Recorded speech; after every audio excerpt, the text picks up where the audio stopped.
Forget the golden sarcophagi, the lapis lazuli masks, and the absolute power of the pharaohs. Those are the stories of the gods on earth, of the untouchables. Your story is very different. Imagine opening your eyes not to the gleam of gold, but to the orange light of a sun that cracks the earth and punishes the skin. You are not in a tomb, but in a mud hut on the banks of the great river god, the Nile. The air you breathe is thick, a mixture of the smell of wet silt, baking bread, and the odor of thousands of people and animals living almost on top of one another. Your name will not be written in hieroglyphs on the walls of a temple. It will, at best, be whispered in a prayer or jotted down on a tax collection papyrus. You are one of the millions of common Egyptians who formed the backbone of the most enduring empire in history. Your life is not about glory, but about obedience. Obedience to the rhythm of the river, which gives you the harvest, but can also take everything away with a violent flood. Obedience to the priests, who interpret the will of the gods and measure your days. And, above all, obedience to the pharaoh, the incarnation of Horus, for whom your sweat and your labor are the most just of offerings. In this video, we will not explore treasures. We will feel the weight of the stones. An immersive and brutal journey to understand what sustained the pyramids, the strength, the pain, and the faith of a people forgotten by history, but who built it with their own hands. Welcome to ancient Egypt. The heat is just beginning. Your house is not made of stone. Stone is for eternity, for tombs and temples. Your house is for life, fragile, temporary, and made of the same matter as the soil beneath your feet. The walls are of raw mud bricks, a mixture of Nile silt, sand, and straw, dried under the same sun that now invades the single opening that serves as a door. There are no windows. Small slits high on the wall allow kitchen smoke to escape and a little light to enter, but they also invite dust and insects. The roof is a weave of palm leaves and papyrus. It offers shade but little protection against the rare, yet violent, sandstorms or a heavier rain. The floor is packed earth, compacted by the constant coming and going of your family. Furniture is almost non-existent. 1 or 2 wooden stools, a few boxes for storing grain and fabrics, and reed mats scattered on the floor, which serve as beds at night and seats during the day.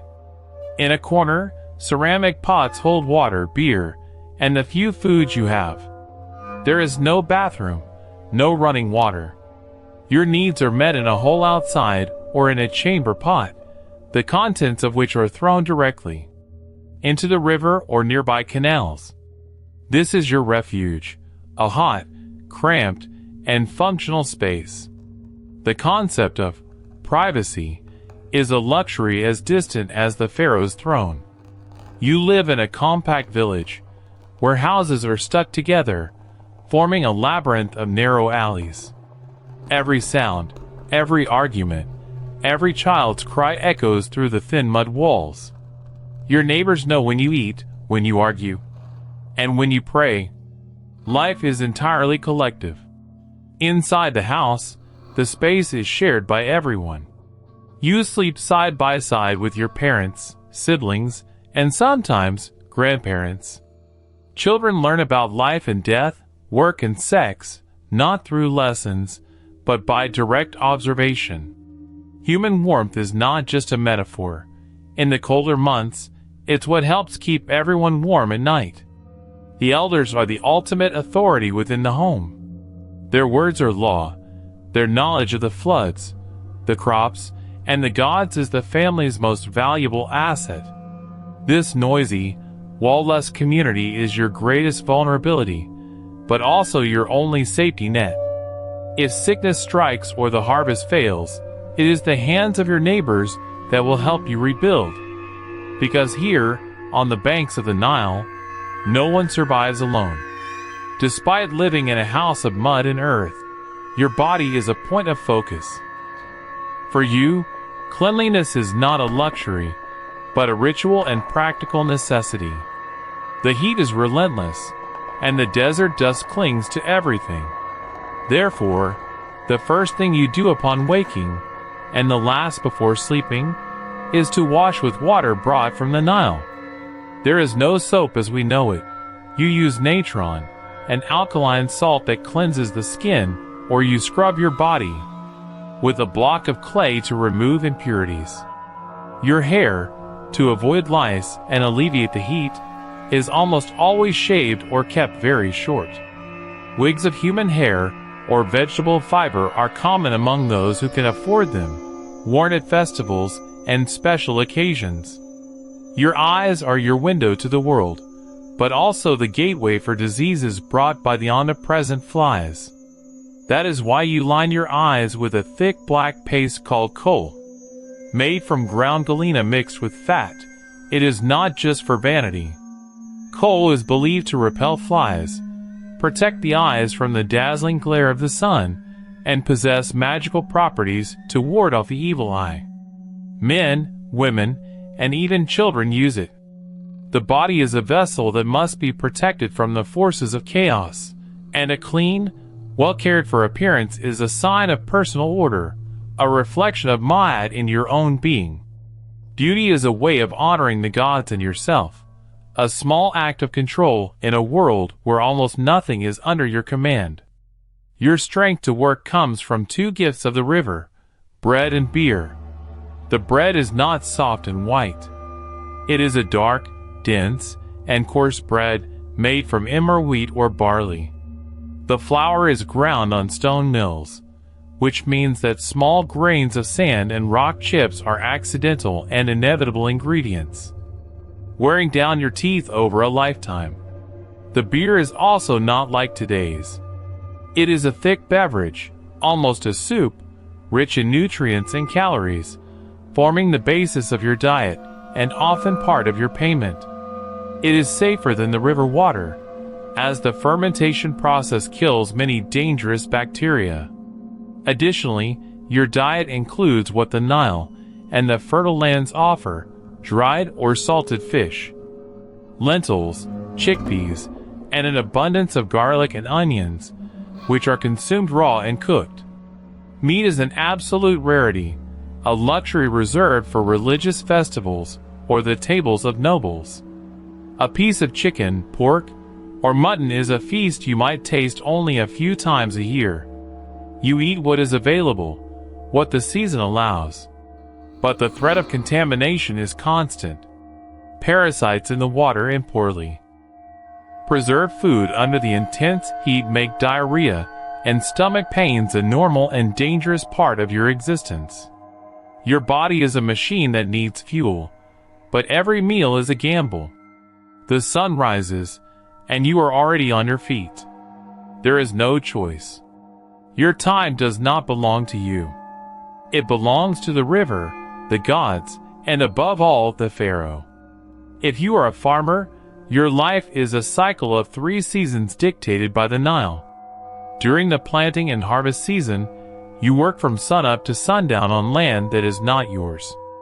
Most of what you produce, the grain, the linen, the vegetables, is handed over as tax to the administrators of the temple or the state. You live on the small portion that remains, always calculating if it will be enough to feed your family until the next harvest. But it is during the flood season, okay, that your true servitude begins. When the Nile floods the fields and agriculture stops, the state comes for you. This is the time of the corvée, a tax paid not with grain, but with your sweat, your muscles, and sometimes your life. You are taken far from home to join thousands of other men on monumental projects. Perhaps you will go to the quarries under a scorching sun to cut stone blocks with primitive tools. Or maybe you will be sent to dig irrigation canals, drag colossal statues, or, most exhausting of all, build the eternal dwelling of a noble or the pharaoh himself. It is brutal and dangerous work. You break stones, carry heavy loads, and see accidents happen. There is no salary, only daily rations of bread and beer to keep you on your feet. This is your divine duty, to build the glory of the gods on earth. If you are lucky enough to be born into an artisan's family, your life is different, but not freer. As a stonemason, carpenter, or painter, you possess a valuable skill. You work in state workshops, like the famous village of Deir el-Medina, where the builders of the tombs in the Valley of the Kings lived. Your routine is governed by a bell or a call. You work for 10 consecutive days, before having 2 or 3 days of rest. Your work demands precision. You carve delicate hieroglyphs, build sarcophagi, or paint scenes from the Book of the Dead on tomb walls. Your payment does not come in coins, as they do not exist for the common people. You are paid in HSB rations. Your monthly quota might include sacks of grain, jars of beer, fish, fabrics, and oil. The more specialized your work, the better your rations. But every item is controlled. Ubiquitous scribes, with palettes and papyri in hand, record everything: the tools you use, the materials you receive, the days you work, and those you miss. If you get sick, you need a justification. If a tool goes missing, an investigation is opened. You have more comfort than a farmer, but you live under a system of constant surveillance. Your skill gives you status, but it ties you to a bureaucracy that measures your worth in bread and beer, ensuring that your talent always serves the state first. One day, you discover that your neighbor has diverted water from the canal to irrigate his own field, leaving yours to dry up. There is no law book you can consult, nor a lawyer to hire. Justice here is a cosmic force called Ma'at, the order, truth, and balance that keep the universe functioning. And your duty is to help restore it. You take your complaint to a local council, the Kinbet, formed by the elders and scribes of your village. The session takes place outdoors, under the gaze of all. There is no jury, only these community judges. You and your neighbor present yourselves. The evidence is your word against his. Witnesses are called, and everyone must take an oath in the name of the pharaoh and the gods, an act of immense seriousness. Lying under oath is a terrible crime, a direct offense to Ma'at, which could endanger not only your life but your eternity.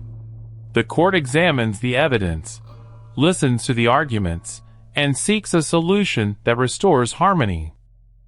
The decision is not based on complex codes, but on common sense, custom, and the attempt to keep the community united.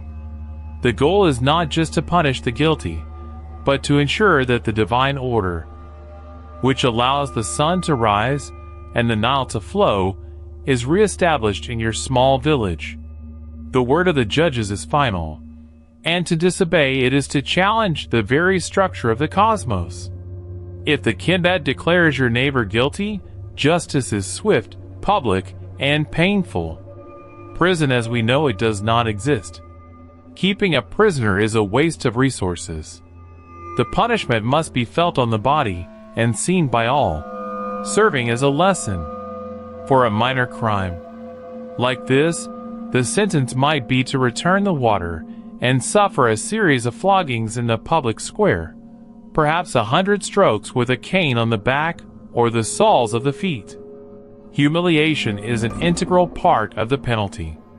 You watch, along with the rest of the village, so that everyone remembers the price of disturbing the order.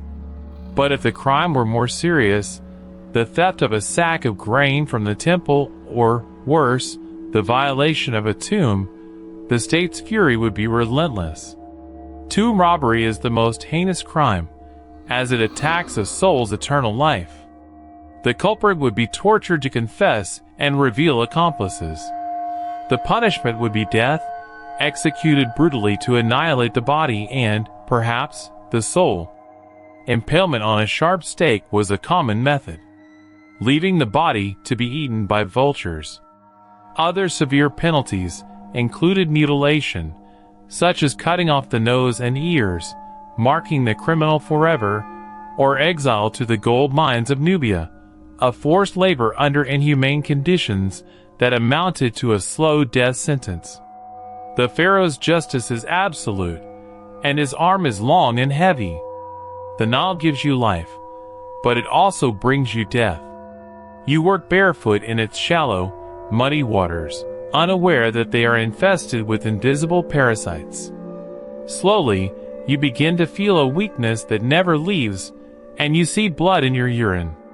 It is the AAA disease, schistosomiasis, a curse that drains the strength of generations of Egyptians. Your children, who play at the river's edge, suffer from constant diarrhea and fevers that take them in a few days.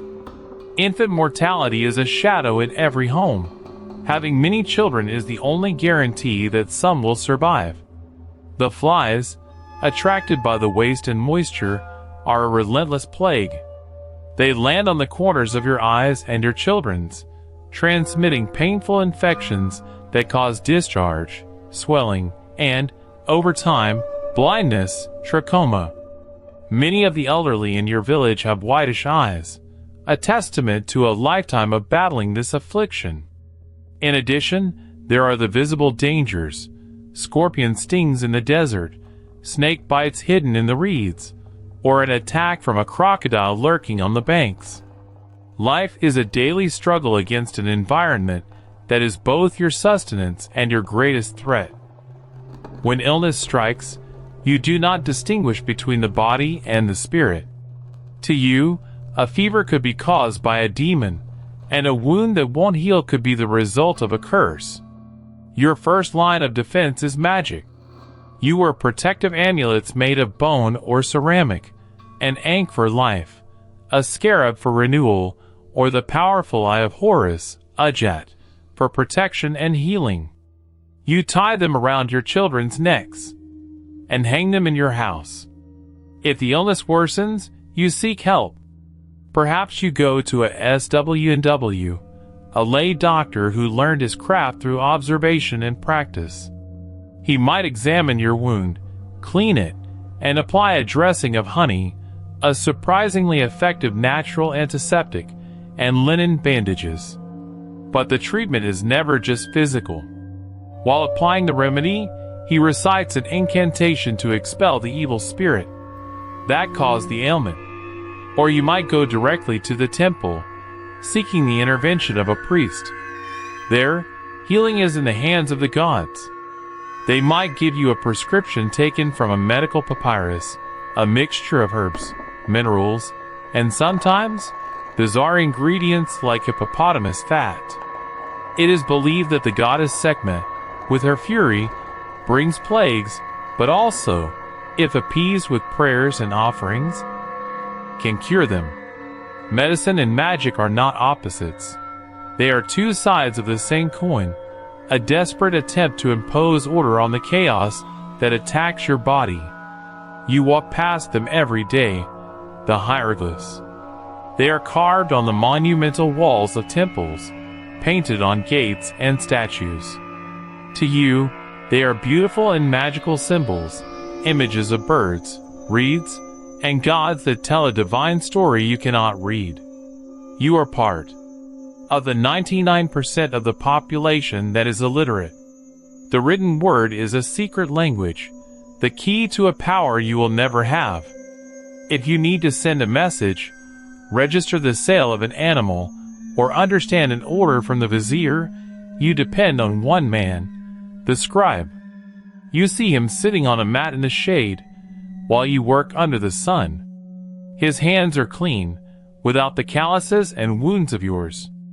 On his lap rests a wooden pallet with hollows for black and red inks, a pot of water, and a case with his sharpened reeds, the tools of his trade. He is the keeper of records, the intermediary between you and the state. He notes your harvest, calculates your taxes, and reads the contracts that determine your fate. His authority comes not from strength, but from knowledge. For many parents, the greatest hope is that their son will be one of the few chosen to attend a scribe's school, for they know it is the only way to escape a life of manual labor and become someone who gives orders instead of just receiving them. The pharaoh's power is maintained not just by armies, but by thousands of papyrus scrolls. It is the scribe's work that allows the empire to function. They are the invisible gears that move Egypt. Using a swift, cursive form of writing, called hieratic, they record every detail of economic and civil life. Endless lists of grain entering and leaving the state granaries, cattle censuses for tax collection, daily attendance records of workers on the tomb projects, and the amount of rations each one received. Every brick, every jar of beer, every piece of bread is counted and noted. This meticulous bureaucracy is a tool of absolute control.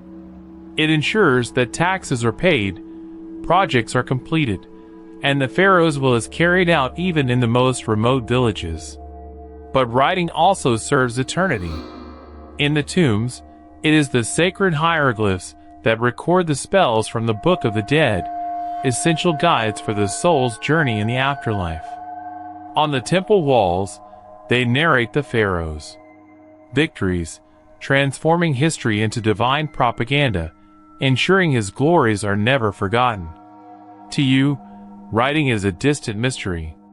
To Egypt, it is memory, law, and the very foundation of power. Death arrives.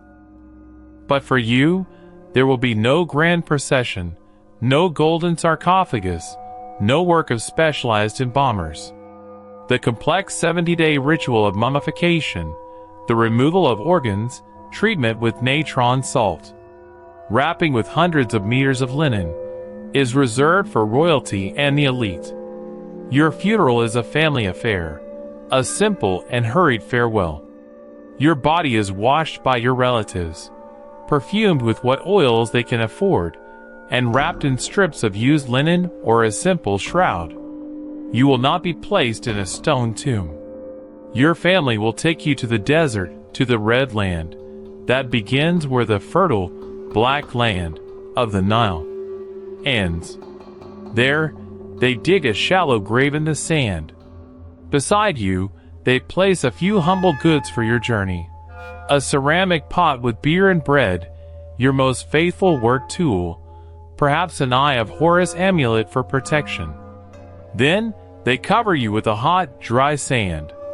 And here, the desert becomes your embalmer.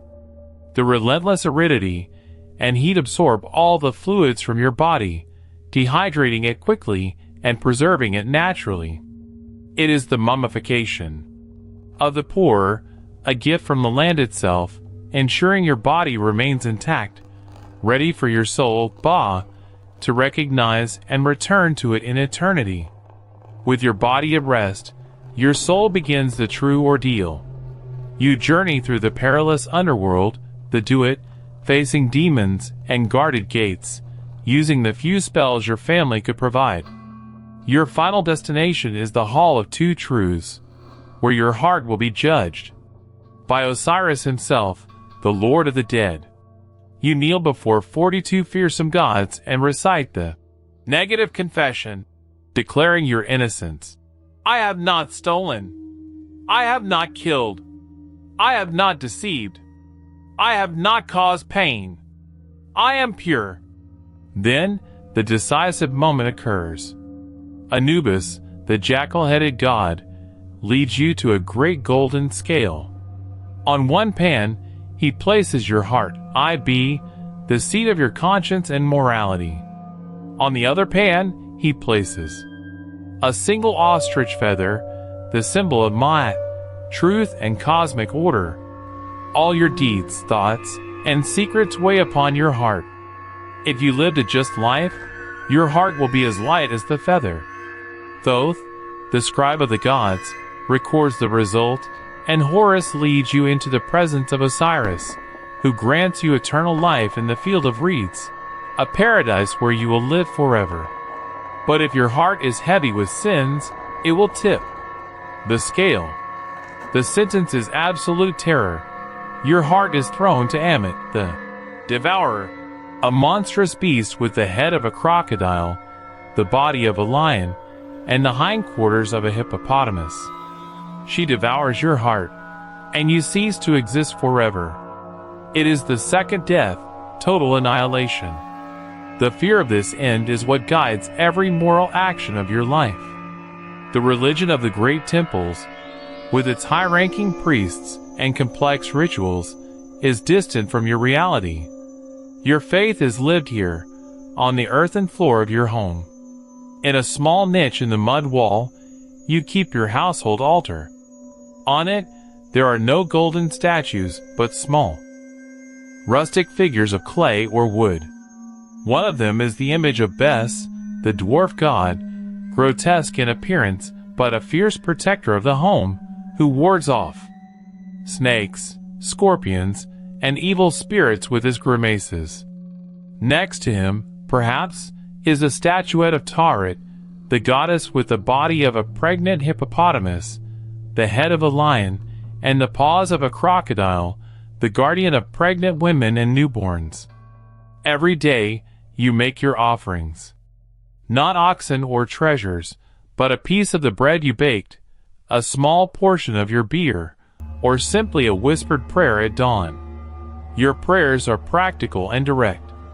You do not ask for the glory of the empire, but for your child to be cured of a fever, for your pregnancy to be safe, for the harvest not to be devoured by locusts. The gods are not abstract entities. They are active forces that participate in your daily life. They are your invisible neighbors, your guardians, and sometimes your judges. For you, religion is a constant conversation, a daily negotiation to maintain safety and order in your small world. For every god that brings order, there are 100 demons who yearn for chaos. You live in a world where Ma'at, order, is in an eternal battle against Isfet, chaos, falsehood, disorder. The red desert that stretches beyond the fertile fields is not just sand and stone. It is the home of hostile forces. The darkness of night is not just the absence of light. It is a time when the spirits of the restless dead, Mut, and demons can wander, bringing disease and nightmares. A strange noise in the middle of the night, a sudden illness, a sandstorm that destroys your crops. None of these is a simple accident. It is an attack by Isfet. Your greatest fear is that chaos will win. Therefore, your life is surrounded by protective rituals. You recite incantations when leaving the house, spells to protect your sleep. Amulets are not jewelry. They are armor. You carry a scarab to ensure rebirth, and your child wears an eye of Horus around their neck to protect against disease and the evil eye. You fear dark places and transitional days, like the end of the year, when the world becomes more vulnerable to the forces of darkness. Living in Egypt is not just about worshiping benevolent gods. It is a constant vigil against the monsters that hide in the shadows, a daily struggle to ensure that the sun will rise again and that order will prevail for one more day. If you were born a woman in Egypt, your destiny is remarkably different from that of your sisters in other parts of the ancient world. The law recognizes you as an individual. You are not the property of your father or your husband. You can inherit, own, and sell land and property in your own name. If your father dies and leaves no male heirs, the property can pass to you. You can go to court and serve as a witness. You can make contracts, run a business, perhaps a small weaving workshop, a bakery, or beer production, and keep the profit for yourself. And, most surprisingly of all, if your marriage becomes unsustainable, you have the right to initiate a divorce. It is not an easy process, but it is possible. And upon divorcing, the law guarantees you receive back the dowry you brought to the marriage. And, generally, 1/3 of the assets accumulated by the couple.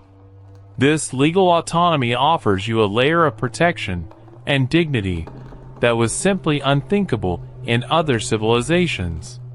You are not powerless before the law. You have a voice, rights, and the ability to control your own assets, a spark of freedom in a rigidly structured world. Despite all your legal rights, your identity and social value are defined by a single place, the home. Your most honored title is Nebetper, the Lady of the House. It is within these mud walls that your true domain exists. Your life is a cycle of relentless domestic work. You wake before the sun to grind the grain, bake the day's bread, prepare the beer, spin the flax, and weave the fabrics for the family's clothes. It is your responsibility to manage supplies, care for the children, and tend to the sick. Your most crucial role, however, is to bear children. The pressure to produce an heir, especially a male son to carry on the family name and perform the funeral rites, is immense.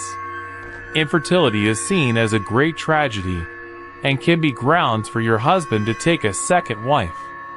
Every pregnancy is a life or death gamble. Childbirth is dangerous, and many women do not survive it. You pray fervently to Taret, the protective goddess of childbirth, seeking her help. Your life is a duality. You are a citizen with rights before the law, but a servant to the family's needs within the home. Your legal power gives you security, but it is your children and the efficiency of your household that define your status in the eyes of the community. The sands of time have covered the temples and cities of your world. The empire of the pharaohs crumbled, and the gods you worshipped were forgotten, becoming mythology. But did everything truly disappear? Look closely. The calculations that architects used to raise the pyramids planted the seeds of our geometry. The knowledge your doctors had of the human body, acquired while preparing the dead for eternity, was one of the first steps of medicine. The way the state controlled every grain and every worker was a primitive model of bureaucracy and organization that other civilizations, centuries later, would perfect. But the deepest legacy is invisible. The idea of a final judgment, where the actions of a lifetime are weighed on a scale, would echo in future religions and philosophies.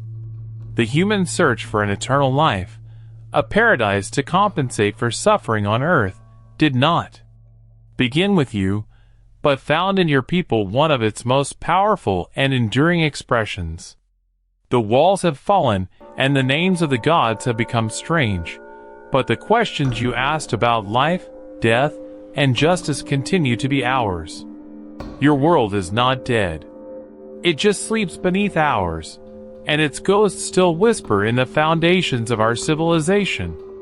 History remembers the names of the great: Khufu, Ramesses, Cleopatra. Their faces are on statues, and their deeds carved in stone. But what about your name? And the names of the millions like you? The farmer who guided the plow, the woman who ground the grain, the laborer who dragged the stone under the scorching sun, the artisan who painted a single eye on a tomb wall. History did not keep your names. Your tombs are anonymous graves in the sand. Your only legacy was Egypt itself. It is your hands, not the pharaohs, that polished the stones of the temples. It is your sweat, mixed with the Nile's silt, that fed the empire for 3 millennia. It is your silent faith and your obedience that maintained the cosmic order Ma'at in balance. The true wonder of Egypt is not the gold in the tombs, but the resilience of a people who lived, loved, suffered, and worked on a monumental scale, believing their effort guaranteed eternity for others. When we look at the pyramids, we should not just see the glory of a king. We should see the silent testimony of 1 million forgotten lives. Lives like yours. Lives that, together, built immortality itself. If this journey through the sands of time has touched you, if you could hear the echo of these forgotten voices, then don't let this story die here. Subscribe to the channel to continue unearthing the secrets that the past refuses to forget. Activate the bell to be the first to embark on our next expedition into the shadows of history. Leave a like if you believe that the stories of the common people are the ones that matter most. And comment below, what aspect of life in ancient Egypt shocked or surprised you the most? Share this video with that person who, like you, loves to look at ruins and imagine the lives that existed there. The empire of the pharaohs may have turned to dust. Thank you for watching.